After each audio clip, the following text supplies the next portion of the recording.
আল্লাহ রাব্বুল আলামিন বলেন, ইয়া আইয়ুহাল্লাযীনা আমানু ইত্তাকুল্লাহা ওয়া যারু মা বাকিয়া মিনার রিবা ইন কুনতুম মুমিনিন। সুবহানাল্লাহ।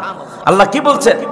এরকম ভাবে ঈমানদারদেরকে ডেকে ৭টি আয়াতে স্পেশাল ভাবে যারা ঈমান এনেছে তাদেরকে আল্লাহ ডেকে বলছেন, ইয়া আইয়ুহাল্লাযীনা আমানুত্তাকুল্লাহ, হে ঈমানদারেরা তোমরা আল্লাহকে ভয় করো।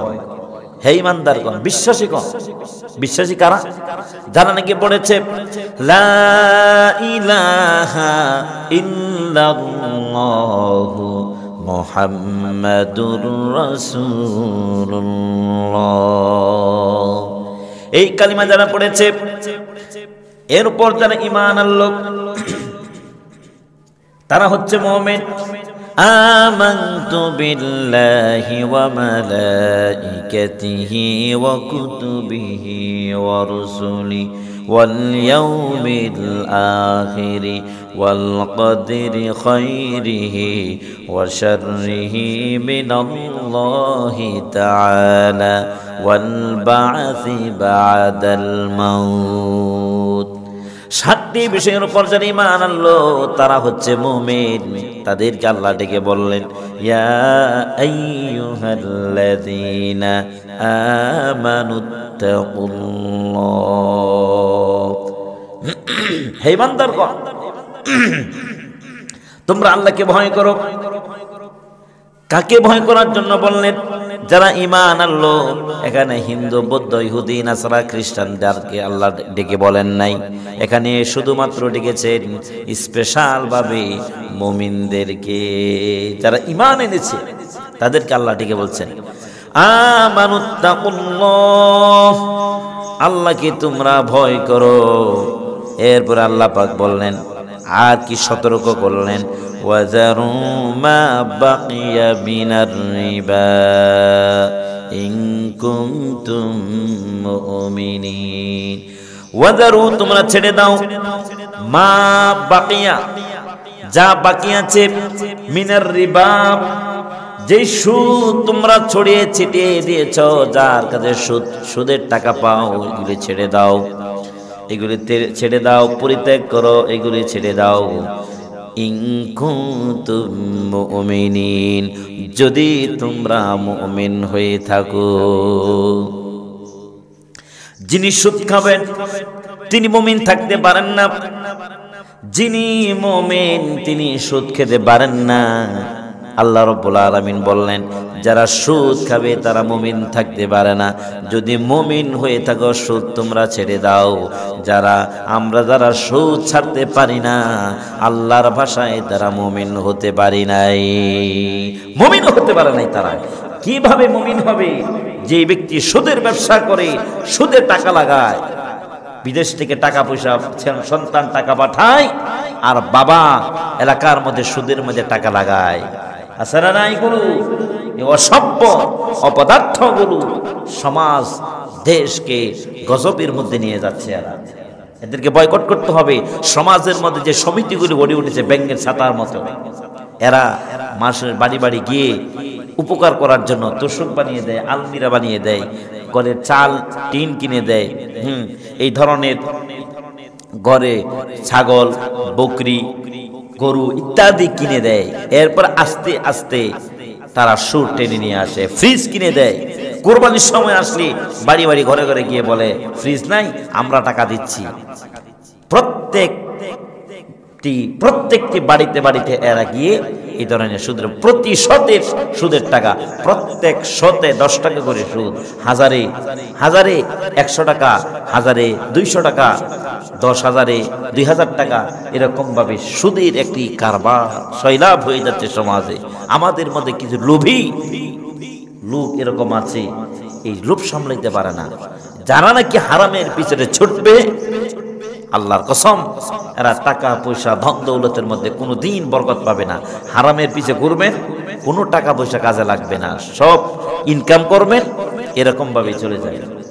এই জন্য নবীজি বললেন, আকিলার রিবা, নবী করিম সাল্লাল্লাহু আলাইহি ওয়াসাল্লাম বলেন লাআনা রাসূলুল্লাহ সাল্লাল্লাহু আলাইহি ওয়াসাল্লাম, আল্লাহ নবী সাল্লাল্লাহু আলাইহি ওয়াসাল্লাম বলেন আল্লাহ নবী অভিশাপ দিয়েছেন জানা নাকি সুদ খাবে।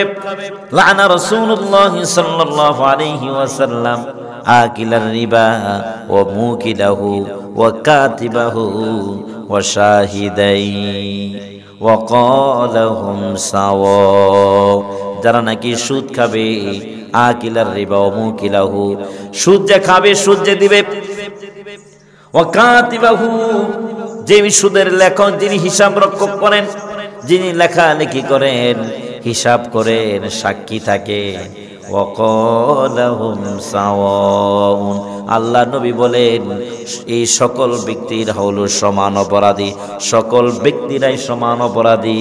নবীজি বললেন এরা সবাই যাবে জাহান্নামে।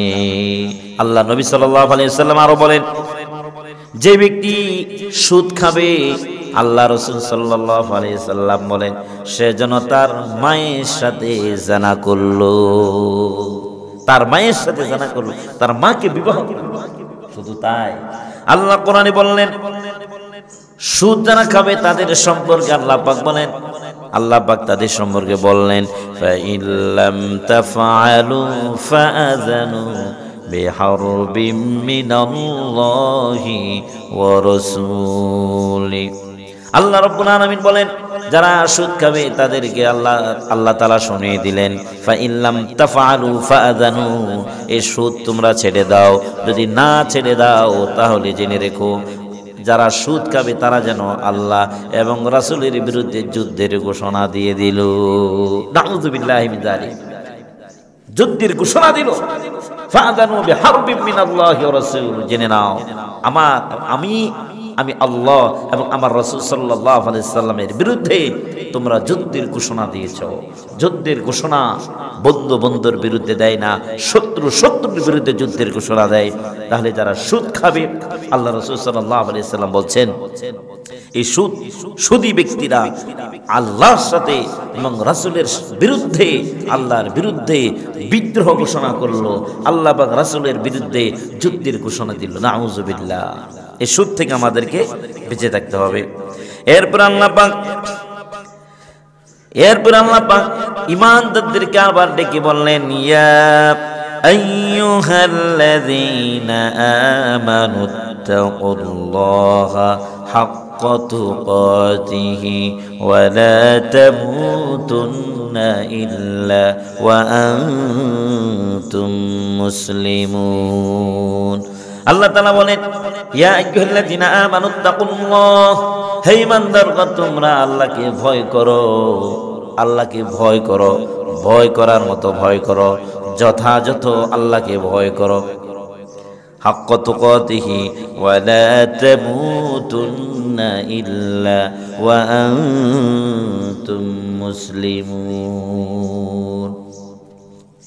আর মৃত্যুবরণ করো না সত্যিকার মুমিন হয়ে, সত্যিকার মুসলমান না হয়ে তোমরা মৃত্যুবরণ করো না। চিন্তা করেন তো এখানে আল্লাহ কি বলছেন, ইয়া আইয়ুহাল্লাযীনা আমানু, হে ঈমানদারগণ আল্লাহকে ভয় করো, হাক্কা তুকাতিহি যথাযথ ভয় করো, ওয়া লা তামুতুন্না ইল্লা ওয়া আনতুম মুসলিমুন, সত্যিকার মুসলমান না হয়ে তোমরা মৃত্যুবরণ করো না।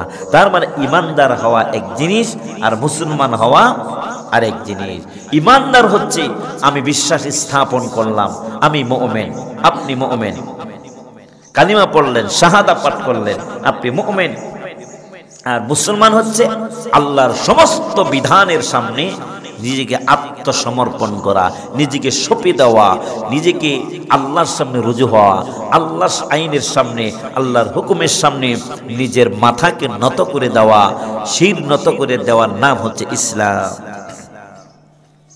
এই জন্য আল্লাহ তাআলা বলেন ইয়া আইয়ুহাল্লাযীনা আমানু দুখুলু ফিস-সিলমি কাফা ওয়া লা তাত্তাবিউ খুতুওয়াতিশ-শাইতান ইন্নাহু লাকুম আদুউম মুবিন। আল্লাহ তাআলা বলেন, ইয়া আইয়ুহাল্লাযীনা আমানু, হে ঈমানদারগণ তোমরা ইসলামের মধ্যে পরিপূর্ণভাবে প্রবেশ করো। উদখুলু ফিস সিলমি, ইসলামের মধ্যে পরিপূর্ণভাবে তোমরা প্রবেশ করো। কাফা, পরিপূর্ণভাবে, 1 আনা 2 আনা নয়, 10 আনা নয়, 12 আনা নয়, 16 আনা দাখিল হয়ে যাও। কে বললেন? আল্লাহ পাক বললেন, বান্দারে নামাজ পড়ো তুমি আমার বিধান অনুযায়ী, রাসূলের তরিকা অনুযায়ী, কিন্তু রাজনীতি করো কার্ল মতাদর্শ অনুযায়ী, অর্থনীতি চালাও লেনিনের মতাদর্শ অনুযায়ী। তারপরে তুমি অর্থনীতি, রাজনীতি এগুলি আব্রাহাম লিঙ্কনের মতাদর্শ অনুযায়ী তুমি রাজনীতি করো, এগুলি মন্ত্রণালয় তুমি চালাও, ব্রিটিশদের তৈরি করা মন গড়া আইন দিয়ে তুমি বিচার ব্যবস্থা পরিচালিত করো, আর নিজেকে মুসলমান দাবি করো। এর নাম মুসলমান নয়, তার নাম মুনাফিকি। নাম মুনাফিকি, মুসলমান হতে পারে না তারা, যারা নাকি মুসলমান দাবি করে ইসলামের কিছু অংশ মানে আর কিছু অংশ মানে না, এরা মুসলিম হতে পারে না। তো ভাইরা আমার, আল্লাহ তাআলা এরপরে বলেন, হে ঈমানদারগণ, সত্যিকার মুসলমান না হয়ে তোমরা মৃত্যুবরণ করো না, সত্যিকার মুসলমান হয়ে যাও এবং সত্যিকার মুমিন হয়ে, সত্যিকার মুসলমান হয়ে তোমরা মৃত্যুবরণ করো। তোমার নাম আদম শুমারিতে তোমার নাম মুসলমান থাকতে পারে, কিন্তু আল্লাহর আদম শুমারিতে তোমার মুসলমানিত্ব নাই। আল্লাহর খাতার মধ্যে মুসলমানিত্ব নাই। আছে কোন জায়গায়? মুনাফিকের লিস্টে আছে। তুমি মুসলমান, তুমি নামদারি মুসলমান, তুমি রাজনীতি করো, তুমি রাজনীতি, অর্থনীতি, সমাজনীতি, চুক্তিনীতি, বন্দিনীতি, সন্ধিনীতি, বন্দিনীতি, তারপরে যত নীতি আছে সব নীতি তুমি কার্ল মার্ক্সের অনুযায়ী, মাওসেতুংয়ের নীতি অনুযায়ী, তারপরে ধর্মনিরপেক্ষ মতবাদ অনুযায়ী, অথবা আব্রাহাম লিঙ্কনের পচা মতাদর্শ অনুযায়ী তোমার ব্যক্তি, পরিবার, সমাজ, রাষ্ট্র সবকিছু পরিচালিত হয়। আর তুমি মসজিদে এসে বলো যে আল্লাহ সব বিধান অনুযায়ী সব পরিচালনা করে। মিথ্যে কথা, প্রতারণা, ধোঁকা ছাড়া আর কিছুই নয়। এই জন্য আল্লাহ তাআলা বলেন, খাঁটি মুসলমান না হয়ে তোমরা মৃত্যুবরণ করো না। এরপর আল্লাহ রাব্বুল আলামিন এরপরের আয়াতে আবার ডেকে ডেকে বললেন, ইয়া আইয়ুহাল্লাযীনা আমানু ইত্তাকুল্লাহা ওয়াবতাগু ইলাইহিল ওয়াসিলা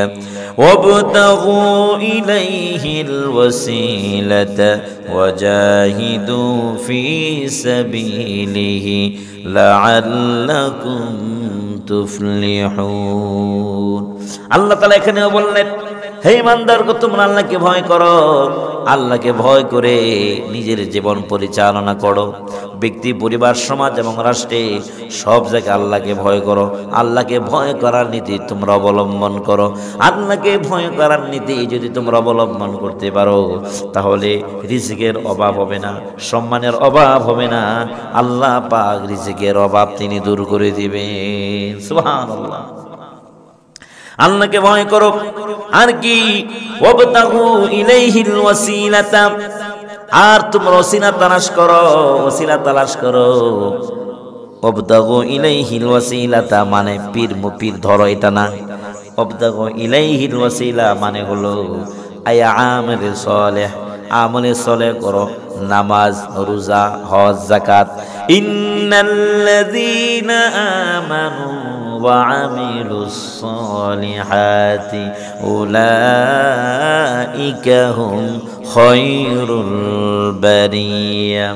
যারা আমলে সালেহ করলো, আমলে সালেহ যারা করবে, ইন্নাল্লাযীনা আমানু ওয়া আমিলুস সালিহাত, আল্লাহর প্রতি যারা ঈমান আনবে আর আমলে সালেহ করবে, তারা হচ্ছে পৃথিবীর মধ্যে সর্বশ্রেষ্ঠ মানুষ। সুবহানাল্লাহ। উলাইকা হুম খায়রুল বারিয়া, তারাই হচ্ছে শ্রেষ্ঠ মানুষ। সুবহানাল্লাহ, সুবহানাল্লাহ। ওয়াবতাগু ইলাইহিল ওয়াসিলা, আর আমল সালেহ করো, আল্লাহকে পাওয়ার জন্য মাধ্যম তালাশ করো। আল্লাহকে পাওয়ার মাধ্যম হলো নামাজ, আল্লাহকে পাওয়ার মাধ্যম হলো আল্লাহর জিকির, কোরআন তেলাওয়াত, আল্লাহর জিকির, আল্লাহর তাসবিহাত গুলো আদায় করা লাগবে। আল্লাহর দেওয়া হালাল ভক্ষণ করতে হবে, আল্লাহর দেওয়া হারাম বর্জন করতে হবে, আল্লাহর দেওয়া নিষিদ্ধ কাজ জীবন থেকে পরিত্যাগ করতে হবে। আল্লাহর দেওয়া বিধানকে মেনে চলার নাম হচ্ছে ওসিলা আমলে সলেহ। আমলে সলেহ করলে আল্লাহ পাক তাকে জান্নাত দিয়ে দিবেন। এরপর আল্লাহ পাক বলেন ওয়াজাহিদু ফি সাবিলিহি, আর তোমরা তার পথে, আল্লাহর পথে লড়াই করো, আল্লাহর পথে সংগ্রাম করো। এই যে গোটা দুনিয়াতে বস্তুবাদী, গোটা দুনিয়াতে মানুষের মন গড়া মতবাদ তৈরি আছে। ইসলাম কিন্তু শাসক নয়, ইসলাম হচ্ছে এখন শাসিত। আল্লাহর কোরআন, আল্লাহর কোরআন দিয়ে দেশ পরিচালিত হয় না, আল্লাহর কোরআন দিয়ে দেশ পরিচালিত হচ্ছে না। দিন কোথাও, পৃথিবীতে কোথাও এখন দিনকে বিজয়ী করতে পারি নাই, অথচ দিন এসেছে বিজয়ী বেশে, দিন এসেছে বিজয়ী হওয়ার জন্য, পরাজিত হওয়ার জন্য নয়। আমরা আজকে কোরআন এসেছে রাষ্ট্র পরিচালনা করার জন্য, মানুষের ব্যক্তি, পরিবার, সমাজ, রাষ্ট্র, অর্থনৈতিক জীবন, আন্তর্জাতিক জীবন পরিচালনা করার জন্য কোরআন এসেছে। এখন কোরআন এই জায়গার মধ্যে নিতে পারি নাই, এই জন্য সংগ্রাম করতে হবে, লড়াই করতে হবে। আল্লাহর জমিনে আল্লাহর দ্বীন প্রতিষ্ঠার আন্দোলন করা ফরজ, এই কথা আমাদেরকে বুঝে আমল করতে হবে। আল্লাহ নামাজ পড়া ফরজ, আল্লাহর কোরআন অনুযায়ী, আল্লাহর বিধান অনুযায়ী রাষ্ট্র পরিচালনা করজ, এই ফরজ আজকে সাধারণ মুসলমান জানে না। অধিকাংশ মুসলমান আজকে জানেই না যে কোরআন দিয়ে রাষ্ট্র পরিচালনা করা ফরজ। কোরআন দিয়েছেন কোন আল্লাহ তাআলা, এই কোরআন দিয়েছেন, নিজে পড়তে হবে, আমল করতে হবে। আমল কি শুধু নামাজের কথা আল্লাহ এখানে বলেন নাই, শুধু নামাজের কথা আল্লাহ এখানে বলেন নাই। আল্লাহ রাব্বুল আলামিন বললেন, বান্দারে এই কোরআন তোমাদের সংবিধান, কোরআন হলো আমাদের গাইডলাইন। এই কোরআন দুনিয়ায় শান্তি দিবে, জান্নাতেও শান্তি দিবে, ঠিক কিনা বলেন? এই কোরআন দুনিয়াতে শান্তি দিবে, এই কোরআন আমল করলে দুনিয়াতে আল্লাহ শান্তি দিবেন। এই কোরআন আমল করলে মৃত্যুর পর আল্লাহ পাক আমাদেরকে জান্নাত দান করে দিবেন। সুবহানাল্লাহ। এই কোরআন আজকে আমরা রাষ্ট্রীয় পর্যায়ে নিতে পারলাম না। যদি রাষ্ট্রীয় পর্যায়ে নিতে পারতাম, সমাজের যত ধরনের চুরি, ডাকাতি, জেনা, ব্যভিচার, মদ, জুয়া, সিনেমা, অশ্লীল বেহায়াপনা, অশ্লীলতা, পাপাচার, অনাচার সব কোরআন বন্ধ করে দেবে ইনশাআল্লাহ। কবে? কোরআনকে কোরআনের জায়গায় নিতে হবে। ভাইরা আমার, এরপরে আল্লাহ তাআলা বলেন ওয়াজাহিদু ফি সাবিলিহি, আল্লাহর পথে জিহাদ করো, সংগ্রাম করো, লড়াই করো। এমনও নাস্তিক আছে নামাজ পড়ে, এমনও মুরতাদ আছে তারা নামাজ পড়ে মানুষকে দেখাবার জন্য, কিন্তু জিহাদের নাম শুনলে তাদের গায়ে অন্তরে জ্বালা, অন্তরে বড় জ্বালা লাগে। তাদের জিহাদের নাম শুনলে তাদের কলিজার মধ্যে আগুন লেগে যায়। এমন লোক আছে না? নাই, এমন লোক বহু আছে।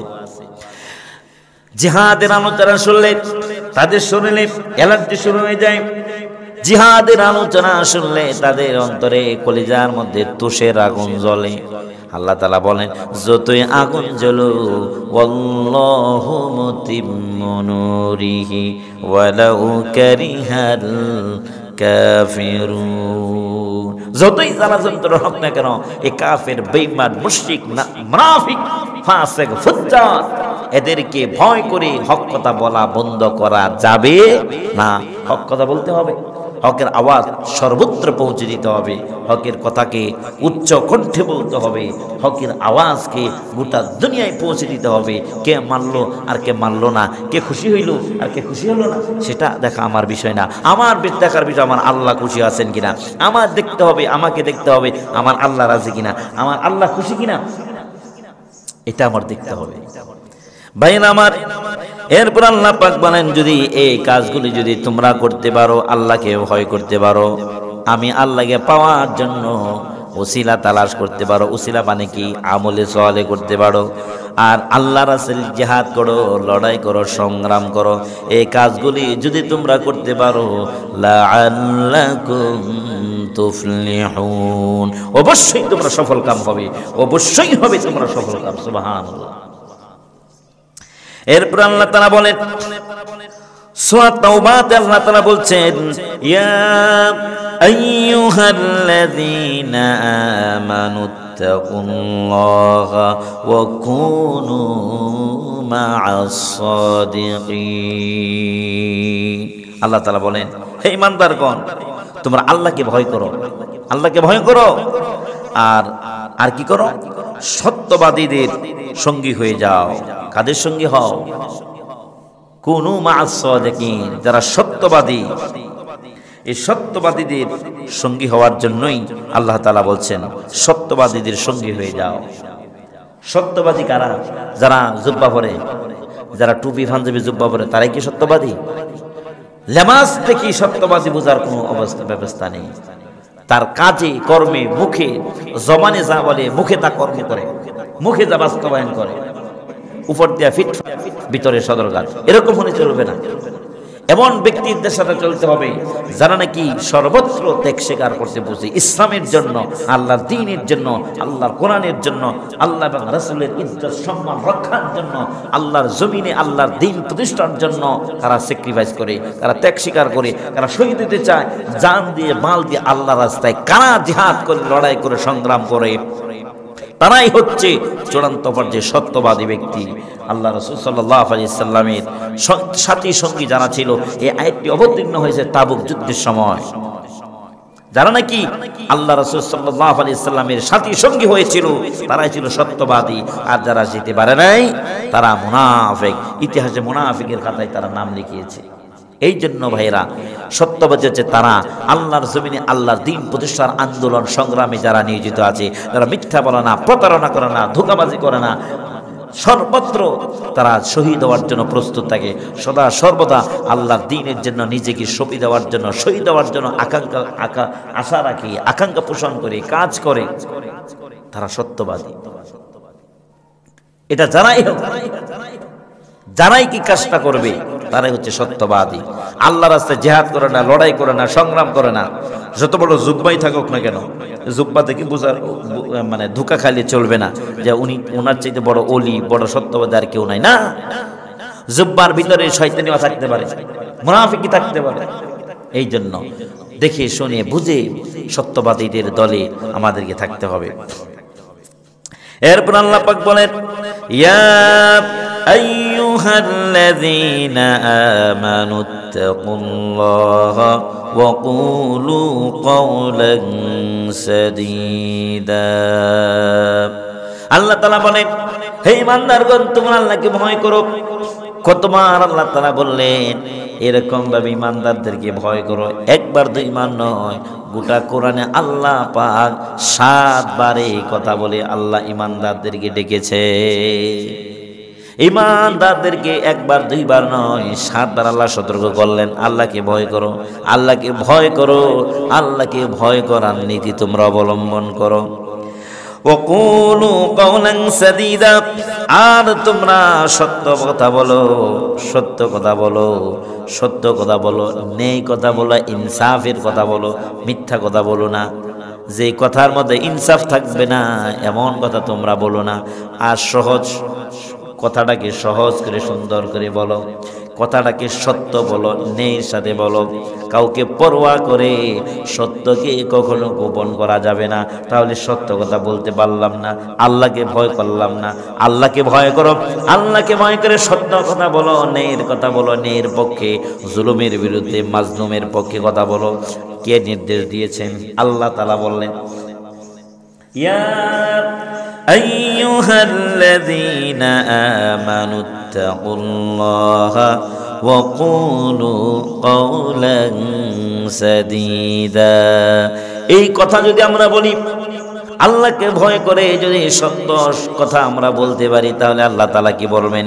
ইউসলিহু লাকুম আ'মালাকুম ওয়া ইয়াগফির লাকুম যুনুবাকুম। আল্লাহ তাআলা বলেন তোমাদের আমল গুলোকে আল্লাহ তাআলা ইসলাহ করবেন। তার মানে হলো আল্লাহ তাআলা আমাদের আমলগুলো আল্লাহ কবুল করে নেবেন। ওয়া ইয়াগফির লাকুম যুনুবাকুম, আমাদের জীবনে যত গুনাহ আছে সমস্ত গুনাহগুলোকে আল্লাহ রাব্বুল আলামিন মাফ করে দিবেন। যারা সত্য বলবে, কাউকে পরোয়া করে মিথ্যা কথা বলবে না, কাউকে পরোয়া করে সত্যকে গোপন করবে না, অন্যায়ের বিরুদ্ধে ন্যায়ের পক্ষে, মাজলুমের পক্ষে জুলুমের বিরুদ্ধে, ইসলামের পক্ষে, দ্বীনের পক্ষে, দেশের পক্ষে, মানবতার পক্ষে, ইসলামের পক্ষে কথা বলতে হবে। কে খুশি হলো আর কে বেজার হলো, কে চোখ রাঙালো আর কে চোখ নিচে নামালো, সেটা দেখার টাইম নাই। মুমিন ব্যক্তি ভয় করে কাকে? প্রত্যেকটি জায়গায় আল্লাহ তাআলা বলছেন আল্লাহকে ভয় করো, আল্লাহকে ভয় করে সুদ ছেড়ে দাও, আল্লাহকে ভয় করে জীবনটাকে পরিপূর্ণ ইসলামে প্রবেশ করাও, আল্লাহকে ভয় করে তোমরা কি করো? উসিলা তালাশ করো, আমল করো। আল্লাহকে ভয় করে তোমরা সত্যবাদীদের সঙ্গী হয়ে যাও, আল্লাহকে ভয় করে তোমরা সত্য কথা বলো, ন্যায়ের কথা বলো, ইনসাফের কথা বলো। এরপর আল্লাহ পাক বলেন ইয়া আইয়ুহাল্লাযীনা আমানুত্তাকুল্লাহা ওয়া আমিনু বিরাসূলিহি ইউতিকুম কিফলাইনি মির রাহমাতিহি ওয়া ইয়াজআল লাকুম নূরা ويجعل لكم نورا تمشون به ويغفر لكم والله غفور رحيم। আল্লাহ তাআলা বলেন হে ইমানদারগণ আল্লাহকে ভয় করো। কতবার বলতেছেন আল্লাহকে ভয় করো, আল্লাহকে ভয় করো। আল্লাহর প্রতি ঈমান আনো, রাসূলের প্রতি ঈমান আনো, তার মানে আল্লাহ এবং রাসূলের প্রতি ভালোভাবে ঈমান আনো। ঈমান আনার জন্য তিনটা কাজ করতে হবে, ইকরার বিল লিসান, তাসদিক বিল জিনান, আমল বিল আরকান। এই তিনটি কাজের সমন্বয় হলো ঈমান। মুখে বিশ্বাস করলাম, আমলে বাস্তবায়ন করলাম না, তা এটাকে ঈমান বলে না। আল্লাহর প্রতি ঈমান আনো, রাসূলের প্রতি ঈমান আনো। ইউতিকুম কিফলাইনি মির রাহমাতিহি, আল্লাহ রাব্বুল আলামিন তোমাদের উপর দ্বিগুণভাবে রহমত নাজিল করবেন। এরপরে ওয়ায়াজআল লাকুম নূরা, এমন আলো আল্লাহ পাক আপনাকে আমাকে দান করবেন। তামশুনা বিহি, যে আলো দিয়ে আমি দেখতে পাবো, চলতে পারবো, তার মানে এই আলো দিয়ে আমি আল্লাহর জান্নাতে যেতে পারবো। এমন আলো কি? হেদায়েত দিবেন। এমন দিনের পথকে আল্লাহ তাআলা সহজ করে দিবেন। দিনের পথে চলা সহজ হয়ে যাবে, অভাব অনটন আল্লাহ দূর করে দিবেন। শত্রু থাকলে শত্রুকে আল্লাহ বলুণ্ঠিত করে দিবেন, বুমেরাং করে দিবেন সকল চক্রান্ত এবং ষড়যন্ত্রকে। এমন আলো আল্লাহ তাআলা ঈমান, হিম্মত, দৌলত, সাহস আল্লাহ আমাদেরকে দান করবেন, যেটা দিয়ে আমল করে আল্লাহ সন্তুষ্টি অর্জন করে ইন্তেকাল করে জান্নাতে যেন যেতে পারি। সুবহানাল্লাহ। সর্বশেষ সূরা হাশরের মধ্যে আল্লাহ তাআলা বলছেন ইয়া আইয়ুহাল্লাযীনা আমানুত্তাকুল্লাহা ওয়াল তানজুর নাফসুম মা কদ্দামাত লিগাদিন ওয়াত্তাকুল্লাহ ইন্নাল্লাহা খাবীরুম বিমা তা'মালুন। আল্লাহ পাক সব শেষে আল্লাহ তাআলা এখানেও বললেন হে ইমানদাররা আল্লাহকে ভয় করো। ওয়াল তানজুর নাফসুম মা কদ্দামাত লিগাদ, চিন্তা ভাবনা করা উচিত। কদ্দামাত লিগাদ, আগামী কালের জন্য সে আল্লাহর কাছে কি প্রেরণ করেছে। মুক্তির জন্য, তোমার নাজাতের জন্য, আল্লাহর জাহান্নাম থেকে বাঁচার জন্য, আল্লাহর সন্তুষ্ট অর্জনের জন্য তুমি কি পাঠিয়েছ দুনিয়ায় মৃত্যুর আগে? তুমি কি পাঠিয়েছ? অগ্রিম কি পাঠিয়েছ আল্লাহর কাছে, যেটা দিয়ে আল্লাহ রাব্বুল আলামিন তোমাকে মাফ করবেন, ক্ষমা করবেন, জাহান্নাম থেকে মুক্তি দিবেন। কিছুই তো করতে পারলাম না।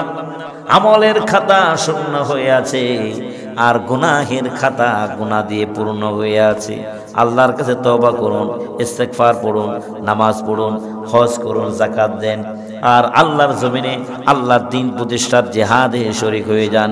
কোরআনকে রাষ্ট্রীয় ক্ষমতা নেওয়ার জন্য সদা সর্বদা দাওয়াতি কাজ করেন, আন্দোলন করেন, সংগ্রাম করেন, লড়াই করেন। দিনের বেলা জিহাদ করবেন, রাতের বেলা তাহাজ্জুদের মুসল্লার মধ্যে চোখের পানি ফেলে তওবা করবেন, ইস্তিগফার পড়বেন, চোখের পানি ফেলে আল্লাহর কাছে কান্নাকাটি করতে হবে। এরপর আল্লাহ পাক বলেন ওয়াত্তাকুল্লাহ, শেষে আবার বললেন আল্লাহকে ভয় করো। তোমরা জীবনে যা কিছু করো না কেন সব কিছু আল্লাহ রাব্বুল আলামিন জানেন। ইন্নাল্লাহা খাবীরুম বিমা তা'মালুন, সব কিছু আল্লাহ জানেন, খবর রাখেন।